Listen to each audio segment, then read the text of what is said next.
বিদেশে পড়াশোনায় শিক্ষার্থীদের একটি স্বপ্ন থাকে স্কলারশিপ পাওয়া, কিন্তু সবাই কি পায় স্কলারশিপের সন্ধান? স্কলারশিপ পেতে কি ধরনের শিক্ষাগত যোগ্যতা লাগে? কোন দক্ষতা অর্জন করলে স্কলারশিপ পাবার সম্ভাবনা বেশি থাকে? এ নিয়ে শিক্ষার্থী বা তাদের অভিভাবকদের নানান প্রশ্ন থাকে।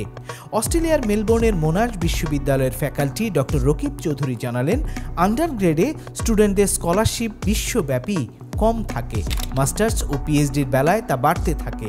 তবে সায়েন্সের সাবজেক্টে স্কলারশিপ পাবার সম্ভাবনা বেশি। অনেক সময় স্কলারশিপ না পেলেও টিচিং অ্যাসিস্ট্যান্ট হতে পারার সুযোগগুলো বাংলাদেশি শিক্ষার্থীরা লুফে নিতে পারে, যা দিয়ে জীবনযাপনের খরচ অনেকটাই পুষিয়ে নিতে পারবে স্টুডেন্টরা।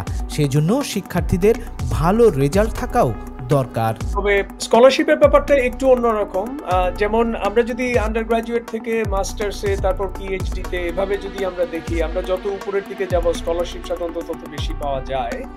তার অর্থ হচ্ছে যে পিএইচডি লেভেলে সবচেয়ে বেশি স্কলারশিপ পাওয়া যায়, এবং তার একটা কারণ হচ্ছে যে পিএইচডি স্কলারশিপ সব কিন্তু সরকার বা ইউনিভার্সিটি থেকে আসছে না, কিছু আসছে গবেষকদের এবং সুপারভাইজারদের নিজেদের ফান্ড থেকে আসছে। এই কারণে কিন্তু আন্ডার গ্রাজুয়েটে সেই তুলনায়, বিশেষ করে ইন্টারন্যাশনাল স্টুডেন্টদের জন্য, লোকাল স্টুডেন্টদের কথা আলাদা, স্কলারশিপের সংখ্যা খুব কম। বাংলাদেশের শিক্ষার্থীদের জন্য অস্ট্রেলিয়ায় সরকারি অনেকগুলো স্কলারশিপ আছে, যেমন অস্ট্রেলিয়ান অ্যাওয়ার্ড স্কলারশিপ আছে, আরটিপির আওতায় বিশেষ স্কলারশিপও।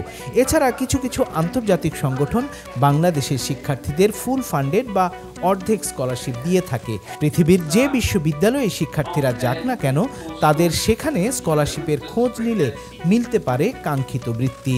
আমি আন্ডার গ্রাজুয়েটের কথা বলছি না, আন্ডার গ্রাজুয়েটে কিন্তু স্কলারশিপ খুবই কম, বাট মাস্টার্স লেভেলে যারা আসে প্রায় সবাই কিন্তু আমেরিকান মডেলের মতো ওরা টিচিং অ্যাসোসিয়েট হতে পারে, এবং ওই টিচিং অ্যাসোসিয়েট হয়ে ওরা ওখান থেকে যেই টাকাটা উপার্জন করে, এটা দিয়ে অনেকখানি ওদের লিভিং অ্যালাউয়েন্স ওরা পে করতে পারে। সো এটা it's not a full scholarship, কিন্তু অনেকটাই ওরা ওইটা দিয়ে পে করতে পারে।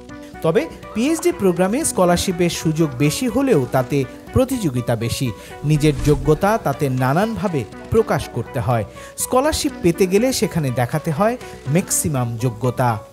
এখন আমার হয়তো 4টা 5টা 6টা পাবলিকেশন আছে, কিন্তু এগুলো সব ছোটখাটো জার্নালে, এগুলোর মধ্যে র্যাঙ্কিং নেই, সাইটেশন নেই, কিছু নেই।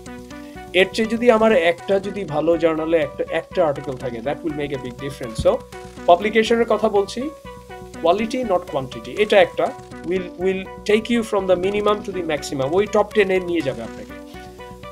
পাবলিকেশন ছাড়াও আরো অন্য ব্যাপার আছে। আমি কনফারেন্সে প্রেজেন্ট করেছি, আমার ফান্ডিং পেয়েছি, আমি গবেষণা নিয়ে কাজ করেছি, আমি মেন্টরিং করেছি, টিচিং এক্সপিরিয়েন্স, সবকিছুই কাউন্ট করে, অ্যাওয়ার্ড পেয়েছি, এগুলোও কাউন্ট করে।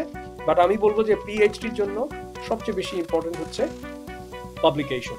সো ওই পাবলিকেশনই হচ্ছে ফারাকটা between the minimum and the maximum.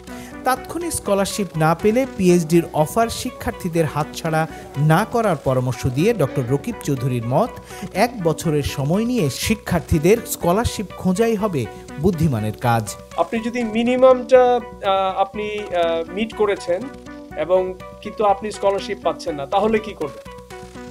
আপনার এটা কিন্তু রিজেক্ট করার কোনো কারণ নেই। আপনি অ্যাকসেপ্ট করুন, এবং আপনি আপনার ওই কমেন্সমেন্ট ডেটটাকে আপনি 12 মাস পর্যন্ত, মানে 1 বছর পর্যন্ত আপনি ডিফার করতে পারবেন।